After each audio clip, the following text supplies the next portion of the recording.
Thanks for joining us on this edition of National Focus. I'm Lourianne Graham Carter.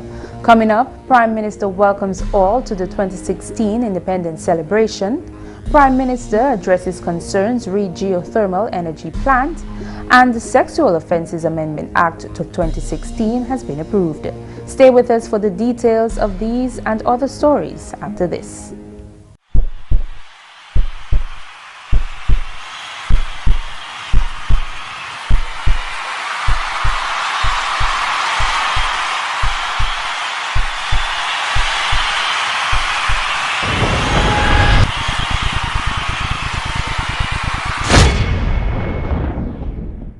Yell and tell. If someone tries to abuse you, tell until someone believes you and they do something about it. For more information on child abuse or to report suspected cases on child abuse, contact the Social Welfare Division on 33 Great Marlborough Street or call 266-3020 or 266-3080. Thank you for staying with us. Honorable Prime Minister Dr. Roosevelt Skerrit wants nationals to set aside the negatives and strengthen relationships within families.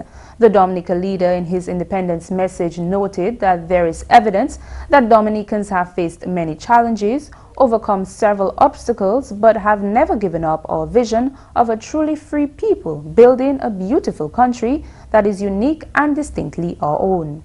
Honorable Skerrit made reference to the theme for this year's independence celebrations, strengthening our commitment to nation building. The nation's leader says the theme flows out of the challenge the country faced following the widespread destruction and loss of life due to the destruction Storm Erika caused in August last year. He welcomed visitors to the island for the season and assured them that local police had put all measures in place to ensure their safety and security during the festive period.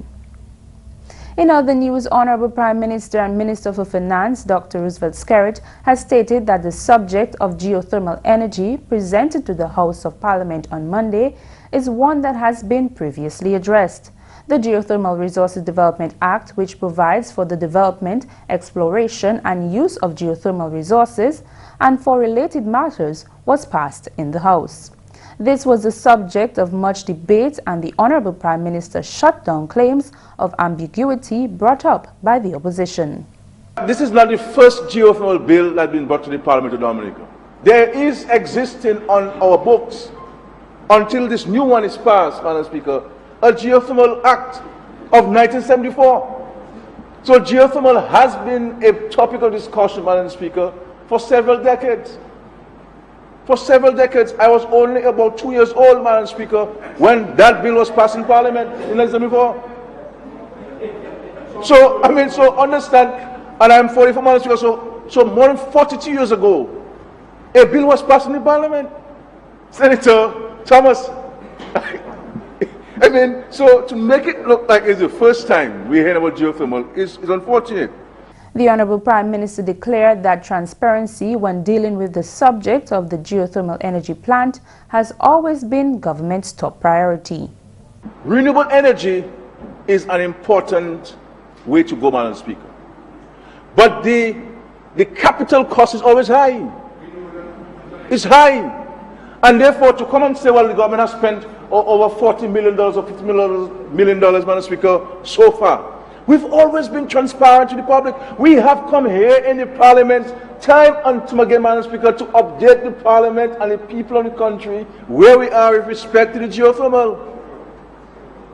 And there's a risk factor, Madam Speaker, that no investor, member for Roseau Central, no investor would want to put monies into that phase of the geothermal project.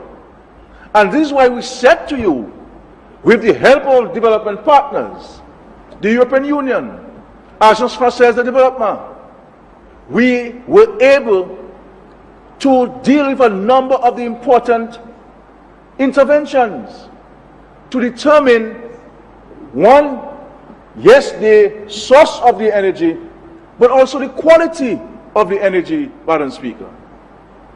And this is the only party in this country, Madam Speaker, there has been championing the cause of renewable energy in Dominica, Madam Speaker. He noted that the shift to this use of energy is for the benefit of the nation. Whatever you engage in this country, the main hindrance to making a real profit, Madam Speaker, is the cost of energy.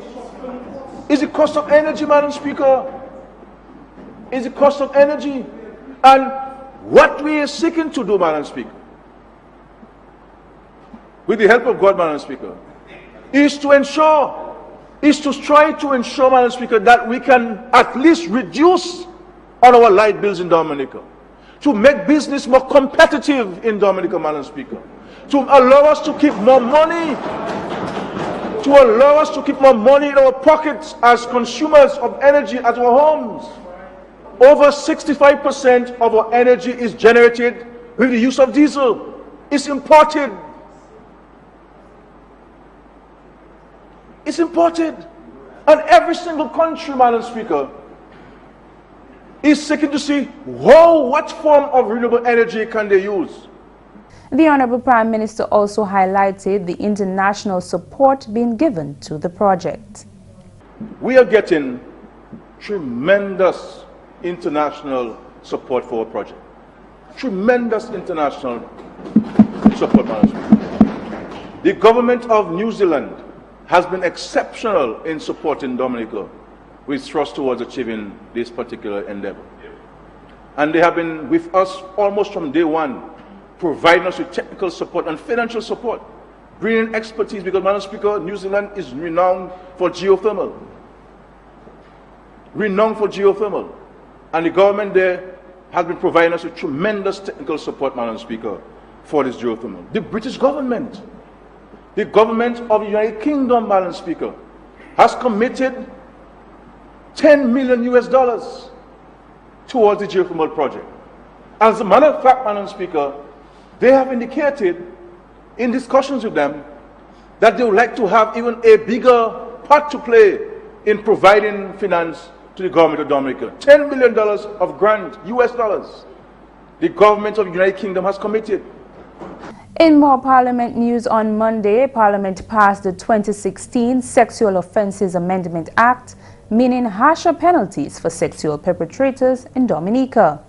At the second meeting of the second session of the 9th Parliament under the Commonwealth of Dominica Constitution, held at the House of Assembly, the Act to amend the Sexual Offences Act No. 1 of 1998 was debated. Honorable Attorney General Levi Peter discussed the introduction and the amendments to the existing Sexual Offences Bill. Section 3 of the Act was repealed and replaced to include the clause on marital rape. Subsection 3 of the Act reads, "A husband is guilty of the offense of rape where he has sexual intercourse with his wife without her consent by force, fear, or the use of a drug or thing with intent to stupefy or overpower her." Under subsection 5, the Act further reads, "A husband or wife who is guilty of the offense of rape is liable on conviction to imprisonment for 14 years. The Honorable Attorney General had this to say with regards to the introduction of this new subsection. There's no complaint about the fact that a wife can report her husband for battery or assault or any other offense. All these stories about how it will affect marriage and affect family life and all this story, this is nonsense, complete nonsense. I have no regard for that foolishness. And I personally, Madam Speaker, believe that this is long overdue. I don't see it affects anybody in any relationship that is a proper relationship. That's my view. If it's a proper relationship, a proper marriage, it should not be an issue. The section reads, Section 3, "Any person who has sexual intercourse with another without the consent of the other person." Really? It's a no-brainer. Why should you be having sex with your wife without her consent? The insertion of new sections 31A to 31F addresses mandatory reporting of suspected abuse of minors. Mandatory reporting is a term used to describe the legislative requirements imposed on selected classes of people to report suspected cases of child abuse and neglect to government authorities. It now puts the onus or an onus on a number of practitioners and others to report the presence of suspicion of sexual abuse in where that is reasonably apparent. And Madam Speaker, we see there that covers parents, guardians, others in locus parentis, so that it would cover people who may not be guardians legally, but have the charge and responsibility of and care of a minor. Subsection 2 of this clause reads, any person who without reasonable excuse fails to comply with the requirements of subsection 1 is guilty of an offense and liable to summary conviction, to a fine of $30,000 and to imprisonment for a term of 5 years. Other introductions to the Act included sexual grooming of a minor under 16 years of age under Section 22A. A person is guilty of this offense under this section is liable on conviction to imprisonment for a term of 14 years. Under Section 16A, voyeurism was introduced to law. This is the act of obtaining sexual gratification from observing unsuspecting individuals who are partly undressed, naked, or engaged in sexual acts. A person found guilty of the offense of voyeurism is liable on conviction to a fine of $10,000 and imprisonment for 2 years. Other introductions to the Sexual Offences Act included mandatory maximum and minimum sentencing. As it relates to buggery, the penalty of a 25-year sentence of an adult on a minor, 10 years for an adult on another adult, and 5 years if committed by a minor remains. The law has been amended to include a 12-year sentence if the complainant is 14 years but has not attained 16 years, and 14 years if the complainant is under 14. All of these amendments and introductions are available on the government's website, dominica.gov.dm, under bills for review. And a check of $170,000 was presented to the mayor of the Portsmouth Town Council on Saturday. Honorable Parliamentary Representative for the Portsmouth constituency, Ian Douglas, stated that this is a fulfillment of a promise made by the Honorable Prime Minister Dr. Roosevelt Skerrit to the Council at its last inauguration. Honorable Douglas was elated to make the presentation.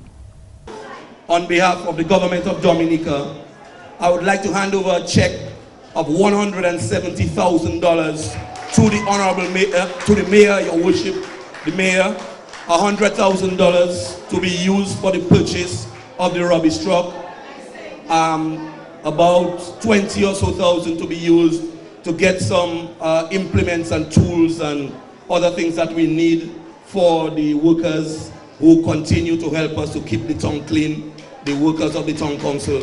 $50,000 of this total will go towards the construction of washroom facilities for constituents. Because it is my commitment that by next year at this time, every single pit latrine must be eradicated from the town of Portsmouth. Everybody must be outfitted with their washroom facility. So I hand over a check of $170,000 to Your Worship, the Mayor. Thank you very much. Mayor of Portsmouth, His Worship Titus Francis, thanked the Government of Dominica on behalf of the residents of Portsmouth. I want to thank the Government of Dominica through the Honorable Ian Douglas. I know Mr. Daru is here, Honorable Daru is here representing the Prime Minister. But I really want you to convey to the Honorable Prime Minister that patience is really a virtue. And once you have patience, everything you long for will come through at some point in time in life. We are really grateful. This has been a cry in the town. The collection of garbage is a major problem in the town. Portsmouth is a tourist area, and even for our own health, as citizens within the municipality of Portsmouth, it is necessary that we maintain the town in a manner that represents cleanliness and awareness of what we do to the environment. In other news, 60 special young men and women have now completed a work-ready training program at the Dominica State College for the hospitality industry. A special closing ceremony took place at the Dominica State College auditorium on Friday to celebrate the successful completion of its Youth Skills Development Pre-Technology program. The project was designed to prepare out-of-school at-risk youth aged 15 to 29 for future education and training in tourism and hospitality, and most importantly, equip learners with skills required to obtain jobs in that sector. What you've done today is certainly important. It's important because you have options. In the industry today, in the hospitality industry, as we build new hotels in Dominica, you're going to have the ability to work as in housekeeping, maintenance, landscaping, and as a bartender. Since hospitality and tourism is going to be our main industry, one of our main industries, you have already ensured yourself of employment. But as Mrs. Murray was saying, I need you to understand you have to work toward. There is no, your degree, your certificate is not second to biology or chemistry or political science. It is your competency, it is the certificate you need to be a professional in your field. An amazing feature of the training was that DSC for the first time included 2 learners with Down syndrome in the program. The college also reached out to and included in the program 2 learners with learning and behavioral challenges and 1 with a physical disability. Dion Green addressed the closing ceremony from his wheelchair. I feel proud. I feel proud for them. I feel proud for myself, you know, because being able to do this bartending course is not only going to open doors for themselves, but it's going to open doors for others, because when you do the bartending course, you want everybody to know that you're a bartender. You want everybody to know that you have that skill, you know. The program was implemented under a partnership agreement with Sector Skills Development Agency, SSDA, of St. Vincent and the Grenadines, and Canadian College of the Rockies, Bow Valley College, and Nova Scotia Community College. Funding for the Youth Skills Development Pre-Technology Program came from the Department for International Development, DFID, of the United Kingdom and Global Affairs Canada. You are watching National Focus. More when we return.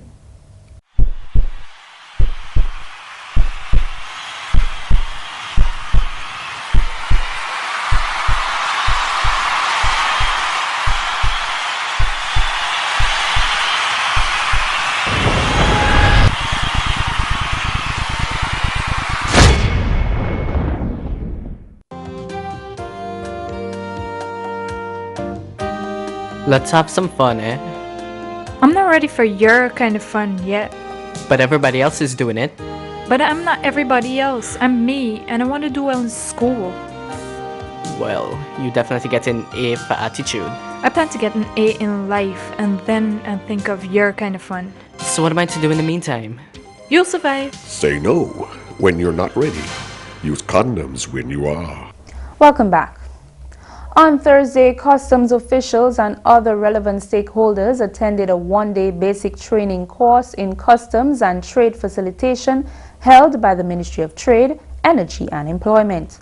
The course is one of the activities under the CARIFORM EU Capacity Building Project on competition, public procurement and customs and trade facilitation funded under the 10th European Development Fund. The Level 1 basic training was geared towards implementing capacity deficit in the specific area of customs and trade facilitation and was expected to enhance the human and institutional capacity to better allow CARIFORM states to honor their commitment and attain the objectives of the Economic Partnership Agreement. EPA Coordinator Yvonne Barron George divulged what is involved in Level 2. Level 2 training in customs and trade facilitation has also started, and currently there are 2 custom officers being trained at that level.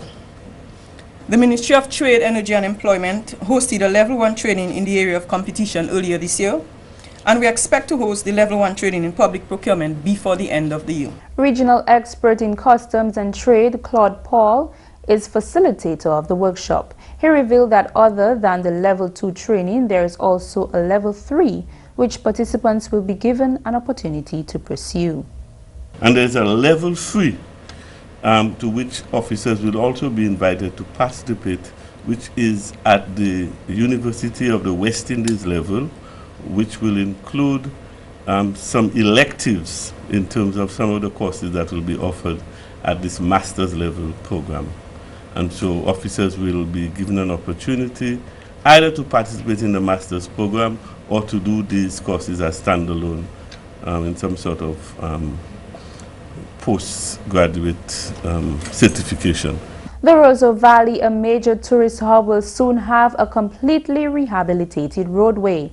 This was the promise made by the Honorable Parliamentary Representative of the Roseau Valley constituency, Dr. John Colin McIntyre, at Parliament last week. Dr. McIntyre reassured his constituents that government is committed to rehabilitating the valley's infrastructure compromised by Tropical Storm Erica. The Honorable Parliamentary Representative outlined priority projects which have been accounted for in the supplementary appropriation. There's a particular sort of warmth in Warden Waven that's very good. It's good for ecotourism as well too. And musculoskeletal problems, so we go there sometimes and we get massage in the warm water and whatnot. We all know about it. And I want to make sure that we have a proper road there so everybody can go inside of there, have a good time and bring some business into the area. And as I speak, they're pouring concrete today on the road. We're building a brand new road for the people from Warden Waven. A brand new road. Trafalgar Warden Waven Bridge. As I speak, the approaches to it have been fixed. And we're going to be ready for the tourist season. Honorable Dr. McIntyre also spoke of benefits to vendors. Of vendors, we'll assist them, we'll beef them up, and they'll be happy. As I said to you, they're planting, they're working hard on the road, and they're doing a very good job. He revealed that road rehabilitation at Cochrane is almost complete. There were free edge failures there. We're about 98% complete, just a little piece left, and we're going to get a brand new road as well too. So the Ministry of Public Works has worked hard for us. The people of the Roseau Valley, they are very patient, I'll tell you that. And that's news. Your tip of the day is next. There is a silent, invisible killer in our midst, a killer which largely goes unnoticed as it plies its deadly trade. Its name is second-hand tobacco smoke, which has a far greater impact on persons inhaling this poison than on smokers themselves.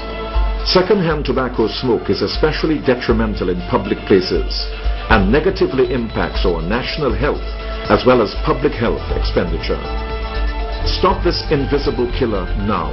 Say no to second-hand tobacco smoke in public places.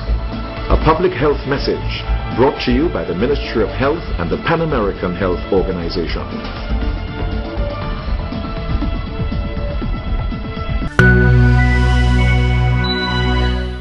Are you or someone you care about in an abusive relationship? Here are the do's and don'ts if you suspect domestic violence or abuse. Do ask if something is wrong. Express concern, listen and validate. Offer help. Support his or her decisions. Don't wait for him or her to come to you. Don't judge or blame. Don't pressure him or her. Don't give advice. Don't place conditions on your support. And that's all for this edition of National Focus. We always welcome your suggestions and comments.